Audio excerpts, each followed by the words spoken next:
Glencore, Vedanta Resources, First Quantum Minerals and Barrick Gold. And elsewhere, oil and energy industry leaders from across Africa are meeting in Cape Town, South Africa. The three-day annual Africa Oil and Power Conference is focused on the substantial role the continent's energy sector plays, as well as how it empowers other African industries. CGTN's Travers Andrews was there and filed the following report. With Brent crude hovering around the mid-50s mark, it is a point of departure that has become part of many conversations here, as leaders in the oil and gas sector work to develop Africa's upstream capabilities. The African Oil and Power Conference has positioned itself as an important platform for high-level discussion on a multitude of issues concerning Africa's energy agenda, which so far seems to be on a steady footing. We're at least in a stable place with an oil price that stays, between $57 and $60. That does encourage ongoing activities. But for the African continent, either a higher oil price or more competitive investment terms are going to be needed in order to encourage a lot more oil and gas exploration.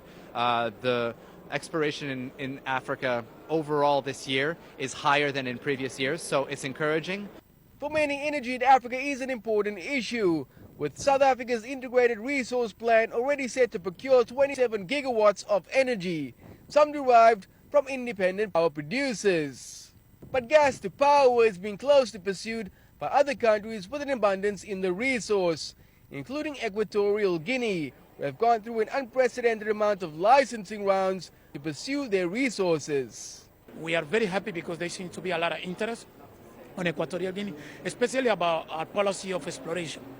So I clearly see a lot of drilling next year coming up, explorers, mainly for oil but also for gas, because we are working on this new gas mega hub initiative to gather gas to do methanol or other products.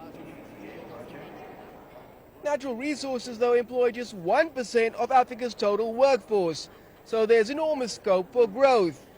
For some African countries, the key focus remains the beneficiation of gas, which estimates show can create an additional 1.6 million jobs. It is not good when you're having a lot of resources in the ground and we're not spending time to give the company the permits, approve field development plans, and drive that up. You know what that delays? That delays jobs, that delays taxes, that delays investment, that delays new entrepreneurs. Going forward, though, many believe African producers cannot afford to sustain themselves without an oil price that is high enough to attract new exploration activity, and that a $60 to $70 mark or even higher is the only viable figure that can begin to stimulate the industry on the continent. That's Andrew, CGTN, Cape Town. In Egypt, a total